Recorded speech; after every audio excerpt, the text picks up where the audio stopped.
is Jasmine, and in today's video, I'm going to be showing you all the process of how I turned myself into a doll. Now, the idea of me being a doll is one that I've always had. I've, for the longest time, viewed myself as being a doll, but the idea of me being an actual, literal, physical doll is something that's kind of creeped me out because I do find dolls to be just a little bit creepy. But I guess 3 days ago, I decided that I don't think that anymore. And so I got to work on making my own custom doll. So in order to do this, I first started with sculpting the body, and I used air dry clay for this. My materials were some little sticks that I put a bit of hot glue on. I used a plastic knife. I used water, clay, and foil. Actually, I tried to use foil, but it didn't end up working out, so I just had to use the clay on its own. So I first started with the feet. Now, I knew that I wanted to give this doll gigantic feet because whenever I see people who have petite frames and then they have like the tiniest outfits on, but they have on gigantic shoes, it just makes my heart happy. So that's how I wanted my doll to look as well. Me trying to go for atomically correct proportions was never gonna happen. The only other things that I've ever sculpted in my life have been two sculptures of my original characters, Eben and Sterling, which you can see in this video, and this sculpture that I did for college, a class that I took. So I'm by no means an expert, nor was I pretending to be. I'm not that delusional. So she has very cartoonish proportions. Since I was making her in my likeness, I decided to, give her a fatty because I just have been burdened with dragging around this gigantic, voluptuous, just ginormous wagon. So, unfortunately, I had to bestow that burden onto my dolly as well, just so this could contain some semblance of realism. I had to include that in there. And yes, this is how mine looks in proportion to my body.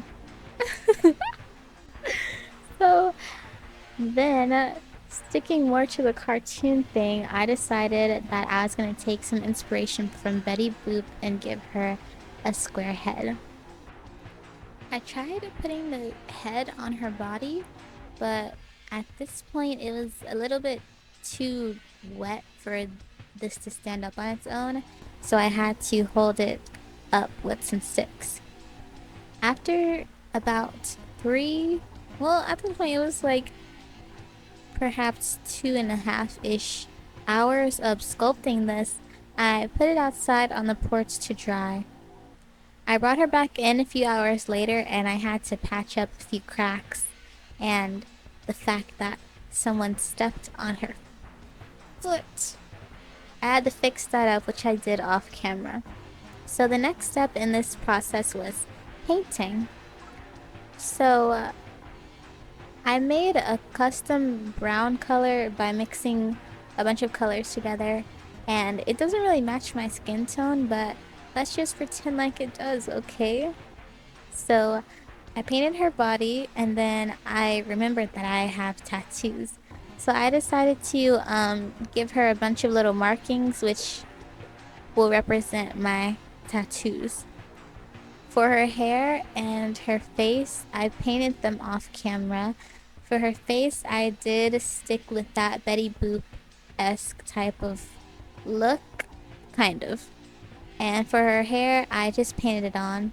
I was originally going to glue hair onto her head, but I don't have any blue hair lying around, so I just decided to paint it.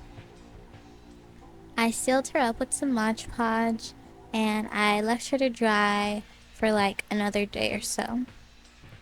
So then it was finally time to clothe her because she's naked. Oh my god, you need to fix that.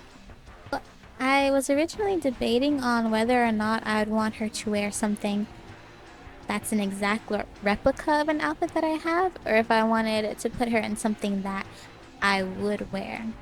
In the end, I decided to replicate one of my outfits.